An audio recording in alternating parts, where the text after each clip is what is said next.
దివ్యవాణి ప్రేక్షకులకు దివ్యవాక్కు అనే ఈ కార్యక్రమం తరపున శుభాభివందనములు.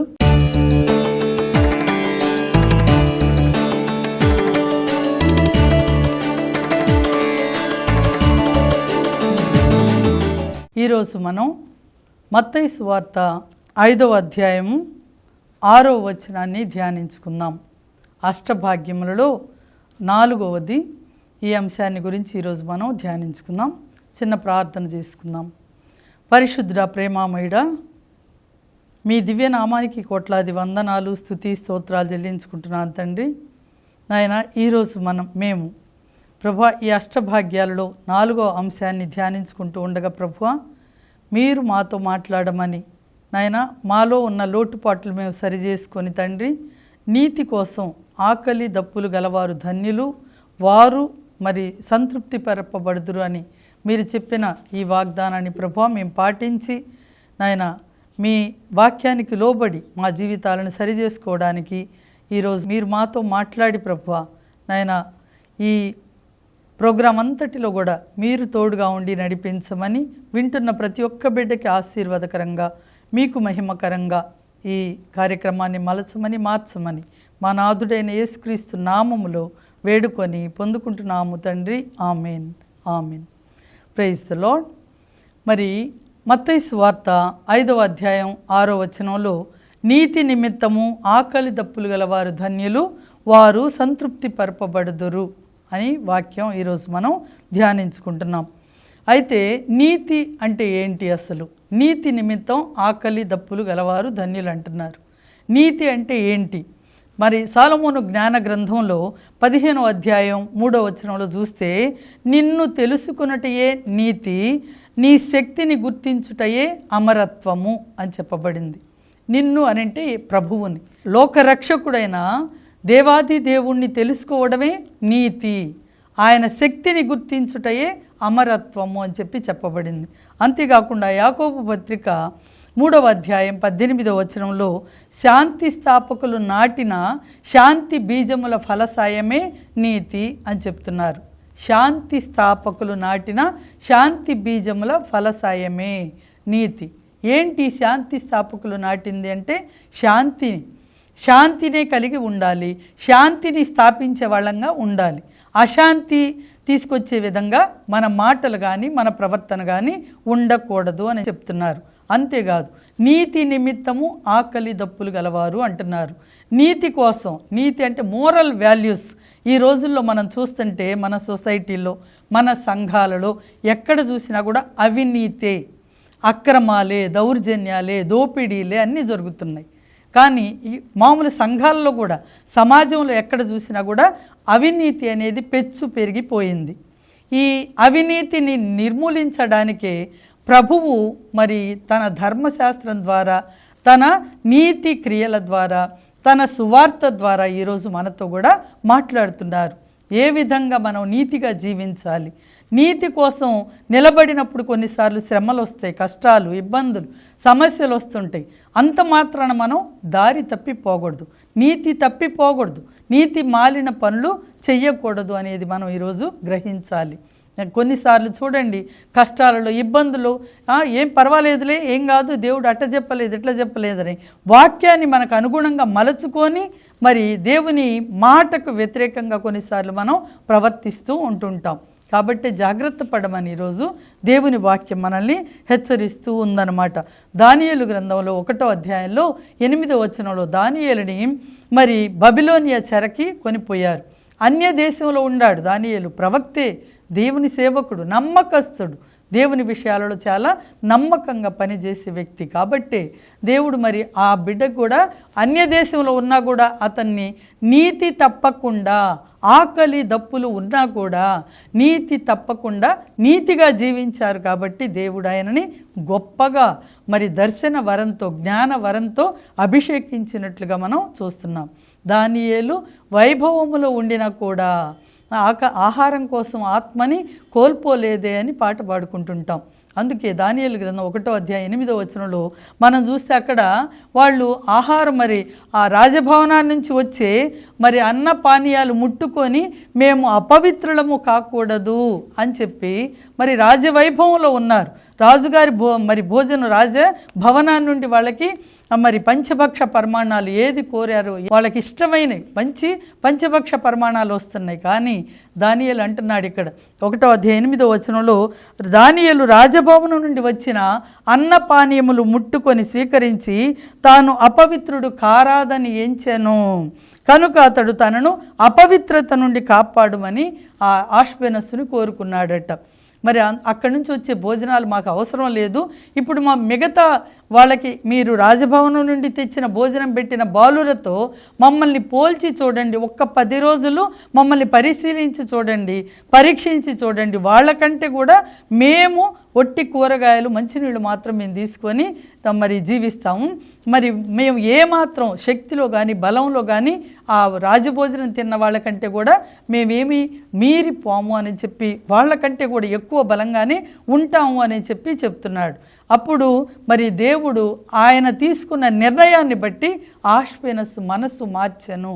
చూడండి, నీతి కోసం ఆకలైనా దప్పికైనా సరే దానిని మరి ప్రక్కన పెట్టినప్పుడు దేవుడు తప్పకుండా ఆశీర్వదిస్తారు, దీవిస్తారనేది దీనిని బట్టి మనం అర్థం చేసుకోవాలి. అదే మరి ఇక్కడ అంటున్నారనమాట, ఆ నీతి కోసం ఆకలి దప్పులు గలవారు ధన్యులు అని.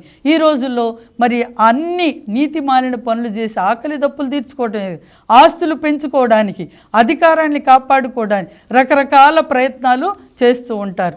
నీతి మాలిన పనులు చేస్తున్నారు అనుకుంటుంటారు, ఇది దేవుడికి తెలుసులే, అర్థం చేసుకుంటే దేవుడు అర్థం చేసుకోవటం కాదు, తగిన పనిష్మెంట్ తప్పనిసరిగా దేవుడు ఇస్తారనేది మనం గుర్తుపెట్టుకోవాలి. చూడండి, ఇక్కడ కూరగాయలు మంచినీళ్ళు దాగి మరి రాజభోజనం తిన్న వాళ్ళకంటే కూడా వీళ్ళు బలంగా ఉన్నారట. ఈ దానియేలు ఆయన 3 మిత్రులు కూడా చాలా దృఢంగా ఉన్నట్లుగా మనం చూస్తాం. ఇంకా మనం చూస్తే మొదటి రాజుల గ్రంథంలో 22వ అధ్యాయంలో 13 నుండి 18 వచనాల్లో మనం చూస్తాం. అక్కడ అహాబు రాజు ఉన్నాడు. అహాబు రాజు యెహోషాపాతుని మరి రామోతు మీదకి యుద్ధానికి వెళ్ళాలి, కాబట్టి మనం ఆ యుద్ధానికి వెళ్ళడానికి నువ్వు కూడా నాకు సహకరిస్తావా అని అడిగాడు. అప్పుడు యెహోషాపాతు అంటాడు, మనం ఆ యుద్ధానికి వెళ్ళే ముందు మరి దేవుని ప్రవక్తలు ఎవరైనా ఉంటే వాళ్ళని సంప్రదించుదాం, వాళ్ళని పిలవరాదా అని అంటే అప్పుడు అహాబు అంటాడు, ఒక ప్రవక్త ఉన్నాడు, మికాయా అని ఒక ప్రవక్త ఉన్నాడు, దేవుని ప్రవక్తే, కానీ అతను ఎప్పుడు నా గురించి వ్యతిరేకంగానే చెప్తాడు, నాకు అనుకూలంగా ఎప్పుడు మాట్లాడు అని అన్నప్పుడు, సరే ఇంకా వేరే ప్రవక్తలను అడగండి అంటే వేరే ప్రవక్తలను పిలిచి అడిగితే వాళ్ళందరూ సిద్కియా మిగతా వాళ్ళందరూ చెప్తారు, లేదు నువ్వు వెళ్ళొచ్చు, యుద్ధానికి వెళ్ళు, నీకు దేవుడు విజయాన్ని ఇస్తున్నారు అని చెప్పి అసత్య బోధలు అనమాట. అబద్ధ ప్రవక్తలు వాళ్ళంతా అసత్య ప్రవచనాలు చెప్పారు. చెప్పినప్పుడు అది నమ్మాడు రాజు, అహాబు రాజు నమ్మాడు. కానీ మికాయా ప్రవక్తని పిలిపించమంటాడు యెహోషాపాతు. పిలిపించమన్నప్పుడు ఆ మికాయా ప్రవక్తని పిలిచినప్పుడు మికాయా క్లియర్గా చెప్తాడు, దేవుడు ఇదిగో నీకు చెప్తున్నాడు, ఈరోజు నువ్వు ఆ రాజు ఆ రామోతు మీదకి యుద్ధానికి వెళ్ళినప్పుడు అక్కడ నీవు మరి అపజయం పాలవుతావు, దేవుడు ఈరోజు నిన్ను మరి ప్రాణాలతో రానివ్వడు అని చెప్తే అప్పుడు అంటాడు, ఈ ప్రవక్తని తీసుకెళ్ళి లోపల చెరసాల్లో పెట్టండి, నేను వచ్చే వరకు కూడా అతనికి ఒట్టి నీళ్లు మాత్రం, రొట్టె నీళ్లు మాత్రం ఇవ్వండి, భోజనం కానీ ఏమి పెట్టొద్దు అంటాడు. అంత మాత్రాన మీకాయా ప్రవక్త ఏం భయపడలేదు. నీతి నిమిత్తం ఆకలి దప్పులు అయినా పర్వాలేదు, కానీ నీతి మాత్రం తప్పను అని దేవుని మాటను ఉన్నది ఉన్నట్లుగా ప్రవక్త చెప్పాడు. రాజు అయితే ఏంటి, అధికారం ఉంటే ఏంటి, నేను దేవునికి మాత్రమే భయపడతాను, దేవుని మాటే వింటాను, దేవుడు ఏది చెప్పమన్నాడు అదే చెప్తాను అని ఇంకొక ఎగ్జాంపుల్ కూడా చెబుతాడు. అక్కడ నేను చూసిన దర్శనంలో ఇది జరిగింది, దేవుడు సభ పెట్టాడు, ఆ సభలో అందరినీ దేవదూతలందరినీ పిలిచినప్పుడు ఎట్లా మీరు ఆహాబుని నమ్మిస్తారు, ఏ మాట చెప్పి నమ్మిస్తారంటే ఒక అబద్ధ ప్రవక్త లేచి తన దూతలతో పాటు నేను వెళ్ళి ఆ అహాబు రాజుని చెడు ప్రవచనాలు అంటే అబద్ధ ప్రవచనాలు చెప్పి మేము నమ్మిస్తామని చెప్పి ఒక అబద్ధ మరి వాళ్ళు వచ్చి అతని దూతలు వీళ్ళని ఆవరించి వీళ్ళ ద్వారా అబద్ధ ప్రవచనాలు చెప్పిస్తున్నారు అని చెప్తారు కూడా. అయినా సరే ఆహాబు వినిపించుకోలేదు. నేను వచ్చే వరకు చెరసాల్లో వేయండి ఈ మీకాయా ప్రవక్తని అని చెప్తాడు. చెరసాల్లో వేశాడు. అప్పుడు మీకాయా ప్రవక్త అంటాడు, నువ్వు తిరిగి వస్తే కదా ఎందుకంటే యుద్ధంలోనే చనిపోతాడని చెప్పి తెలుసు. దేవుని మాట ఎప్పుడు కూడా అబద్ధం, అసత్యం కాదు, నెరవేరి తీరుతుంది. కాబట్టి నువ్వు నమ్మినా నమ్మకపోయినా ఆయన చెప్పిన మాట మాత్రం తప్పకుండా నెరవేరి తీరుతుంది అనేది గుర్తుపెట్టుకొని దేవుని మాటకు మనం విధేయించాలి. అంతేగాని అబద్ధ ప్రవచనాలు, ముఖస్తుతి మాటలు మనం చెప్పకూడదు. సత్యాన్ని ఉన్నది ఉన్నట్లుగా చెప్పినప్పుడు దేవుడు కూడా మరి అలాంటి వాళ్ళకి బహుమానం ఇస్తారు, మెచ్చుకుంటారు. అందుకే అంటున్నారు, నీతి నిమిత్తం ఆకలి దప్పులైనా మరి సహించితే గనక అప్పుడు వాళ్ళు సంతృప్తి పరచబడతారు. తాత్కాలికంగా ఒకవేళ నీకు ఓర్చుకోవటం కొంచెం కష్టంగా ఉండొచ్చు, కానీ దేవుడు మాత్రం శాశ్వతమైన సంతృప్తిని మనకి తప్పకుండా ఇస్తారు. ఎన్నో ఎగ్జాంపుల్స్ మేము చూస్తుంటాం. కొన్నిసార్లు దేవుని విషయాల్లో బయటికి వెళ్ళేటప్పుడు ఒకసారి ఒక వ్యక్తి నా దగ్గర వచ్చి మాట్లాడుతూ చెప్తుందనమాట, మేము దేవాలయానికి అని చెప్పి రోజు కొంచెం గుప్పెడు బియ్యం తీసి పక్కన పెడతామమ్మా. ఒకరోజు మా ఇంట్లో బియ్యం అయిపోయింది, చూసుకోలేదు. నా మనవడు వచ్చి వాడు స్కూల్కి వెళ్ళాలి కదా, ఈ భోజనం ఎట్లా భోజనం వండాలి కదా, బియ్యం లేవు కదా అమ్మమ్మ అని చెప్పి అన్నాడు. అన్నప్పుడు నేను చూసి, సరే ఇదిగో దేవుని కోసం తీసిన బియ్యం ఉన్నాయి కదా, కొలిచి ఆ బియ్యంతో వండి పెడతాను, రేపు బియ్యం తీసుకురాగానే దానిలో ఇచ్చేద్దాం, దేవునికి ఇద్దామంటే వాడు ఒప్పుకోలేదు అసలు. చిన్నపిల్లోడు, 8th క్లాస్ చదివే అబ్బాయి. వద్దు పర్వాలేదు, దేవునికి తీసి మాత్రం తీయొద్దు, అవి అట్లాగే ఉంచు, పర్వాలేదు, నేను ఈ పూట ఆకలైనా పర్వాలేదు, తినకపోయినా పర్వాలేదు, నేను ఇట్లాగే వెళ్తానని చెప్పి వెళ్ళాడమ్మా అని చెప్పి చెప్తుంది ఒక తల్లి. ఒక చిన్న బిడ్డల్ని పెంచే విధానంలోనే మనం చాలా జాగ్రత్త పడాలి. దేవుని పట్ల భయభక్తులు చిన్న ప్రాయం నుండి మనం నేర్పిస్తే పెరిగి పెద్దవాళ్ళైన తర్వాత వాళ్ళు త్రోవ తప్పరు అని సామెతలు 22:6 మనకు వాక్యం చెప్తుంది. బాలునికి తాను నడవవలసిన త్రోవను ముందే ఎరిగింపుము, పెరిగి పెద్దవాడైన పిదపాతడు త్రోవ తప్పడు అని చెప్పి చెప్పబడింది. చూడండి, మీకాయా ప్రవక్త చెప్పినట్లే ఆహాబు రాజు యుద్ధంలో అక్కడే చనిపోయాడు.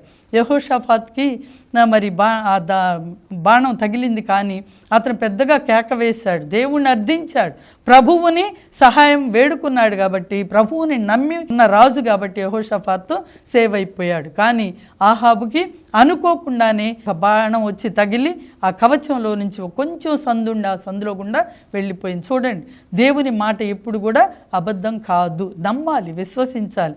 దేవుని పట్ల భయభక్తులు కలిగి ఉండుటే విజ్ఞానానికి మొదటి మెట్టు అని చెప్పబడింది. కాబట్టి దేవుని పట్ల భయం, భక్తి ఉన్నప్పుడు, కొన్నిసార్లు ఆకలి దప్పులైన నీతి కోసం మనం నిలబడినప్పుడు దేవుడు ఎప్పుడు వదిలిపెట్టరు అనేది మనం గుర్తుపెట్టుకోవాలి.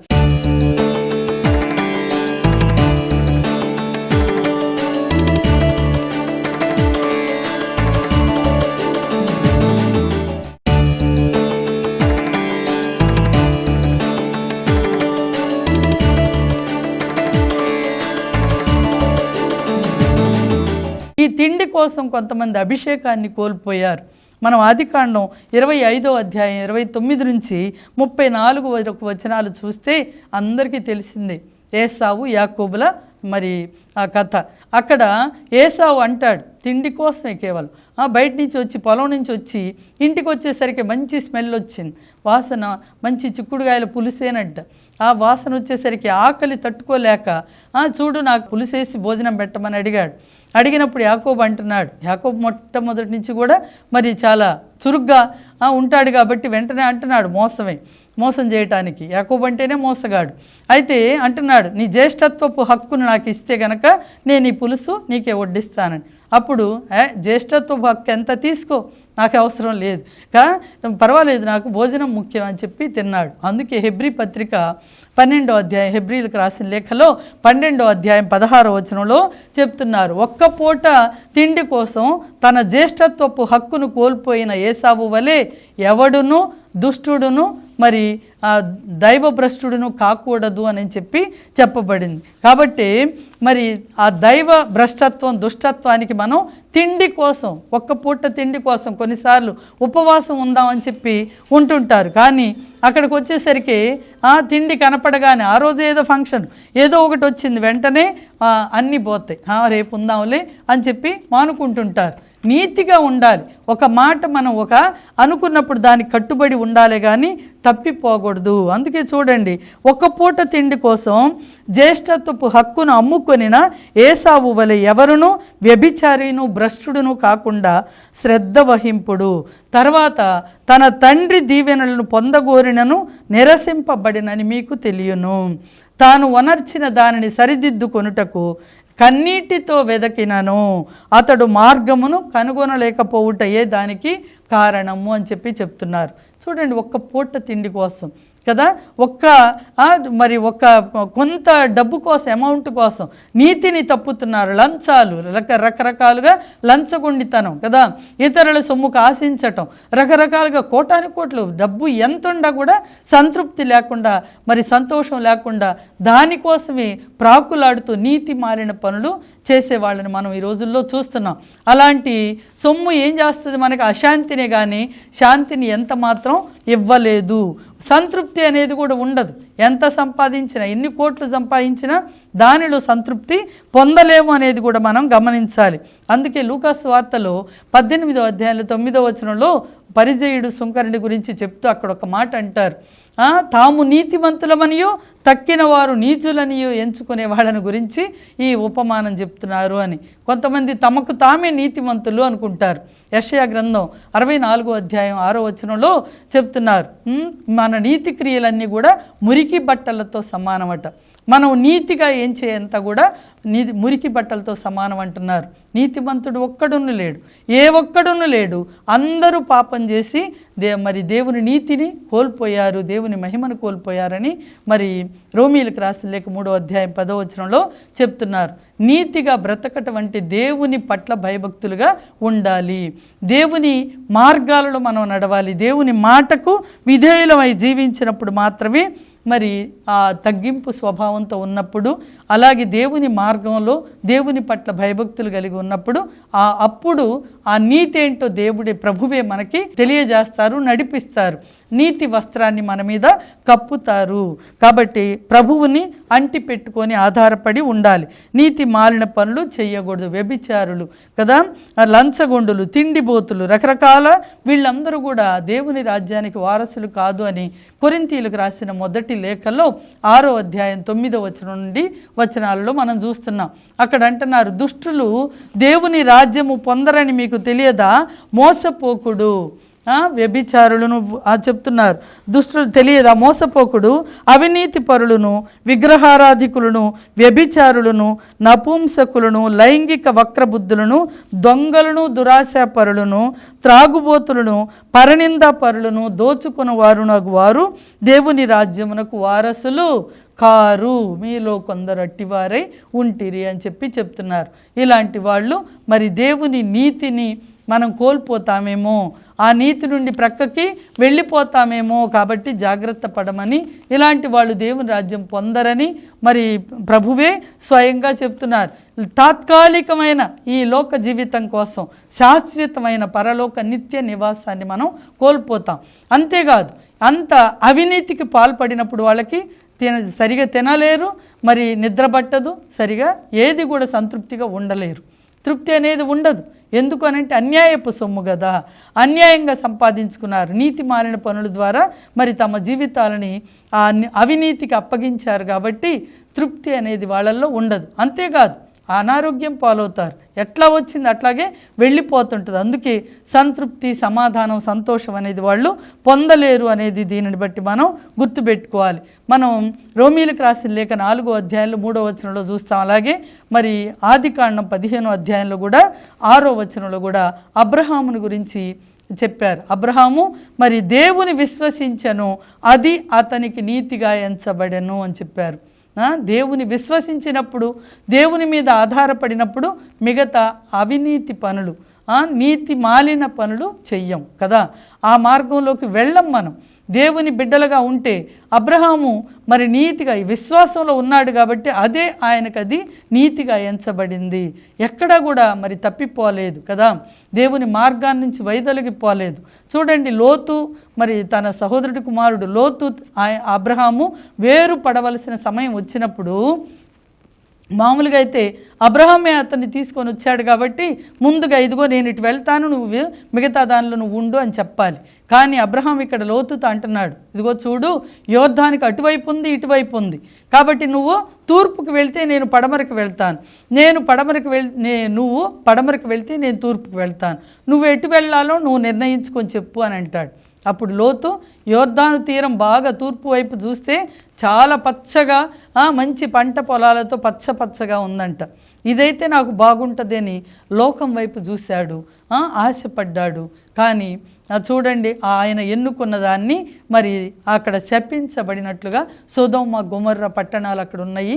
మరి పాపం నిండిపోయి ఉంది, శాపం పాలైపోయింది. అంత అవినీతి పనులు, అనీతి, అక్రమాలు అంతా ఉండబట్టి అక్కడ ఆ శాపం పాలైపోయి చివరికి ఆ లోతు కుటుంబం మరి రక్షించాలని దేవుడు ఆశపడ్డా కూడా మరి కొంచెం దూరం తీసుకొని వచ్చినా కూడా పాపపు సెగ, ఆ పాపపు స్వభావం అంతా వాళ్ళల్లో ఉండి మరి లోతు ఆయన కుమార్తెల్ని బయటికి తీసుకొని వచ్చినా కూడా వాళ్ళు కూడా మరి దేవుని ఆశీర్వాదాలు దీవెనలు పొందుకోలేకపోయారు. చూడండి దేవుడు ఎంత చివరి వరకు కూడా ప్రయత్నం చేస్తూనే ఉంటారు. అబ్రహాము కూడా ఎంత బేరం అడిగాడు, కనీసం చివరికి 50 మంది నుంచి 10 మందికి 5గురికి వచ్చినా కూడా కనీసం 5గురు కూడా అక్కడ లేరు. కాబట్టి మరి సొదొమ గొమొర్రా అంతా నాశనం అయిపోయింది. ఈరోజు నువ్వు నా పరిస్థితి ఏంటో పరిశీలించుకోవాలి. మన హృదయాలని, ఈ లోకంలో మనం చూసేది ఏది శాశ్వతమైంది కాదు. నీతిగా బ్రతకటం నేర్చుకోవాలి, నీతి మార్గంలో మనం నడవాలి. ఏది నీతి అర్థం కావటం లేదా, వాక్యం చదవాలి. దేవుని మార్గంలో ముందుకు మనం వెళుతూ ఉంటే ప్రభువే, పరిశుద్ధాత్మ దేవుడే మనకి ఆ నీతి ఏంటో మనకి నేర్పిస్తారు. ఆ నీతి మార్గంలో నడవటం ఏంటో మనకి అర్థమయ్యేలాగా చేస్తుంటారు. అబ్రహాము నీతి కోసం నిలబడ్డాడు కాబట్టి ఆయన మరి ఆ విశ్వాసము ద్వారా నీతిమంతునిగా తీర్చబడ్డాడు అని చెప్పి మనం ఇక్కడ చూస్తున్నాం. కష్టాలలో, ఇబ్బందుల్లో కూడా నీతిగా జీవిస్తే దేవుడే ఆదుకుంటారు. నేను చూడండి మా ఇంట్లో పనిచేసే అమ్మాయి చాలా సంవత్సరాల నుంచి చేస్తుంది అనుకోండి. ఎంత నమ్మకస్తురాలంటే ఏదైనా సరే, చిన్న వస్తువు అయినా కింద పడినా ఎక్కడన్నా ఉన్నా ముట్టుకోదనమాట, అంటుంటుందన్నమాట. దేవుడు మరి ఎవ్వరు చూసినా చూడకపోయినా నా దేవుడు చూస్తున్నాడు కదండి, నేను ఆయనకి బాధ్యురాలను కదా, నేను చిన్నదాని కోసం ఆశపడితే నేను పెద్దదాన్ని కోల్పోతాను, పెద్ద వస్తువులు కోల్పోతాను. కాబట్టి దేవుడు నాకు ఇచ్చిన దాంతో నేను సంతృప్తిగా ఉంటాను, అవసరమైతే అడుగుతాను, అంతేగాని నేను మాత్రం ఎక్కడ ఏది ముట్టుకోను అని చెప్పి నేను అందుకే తాళాలు కూడా ఇచ్చేస్తుంటాం కొన్నిసార్లు. నీతిగా బ్రతికే వాళ్ళని దేవుడు ఎప్పుడు కూడా ఆశీర్వదిస్తారు. కొంచెం అన్నీ ఉండయి కాబట్టి వాళ్ళు అంతే అనుకుంటారు అనుకోవద్దు.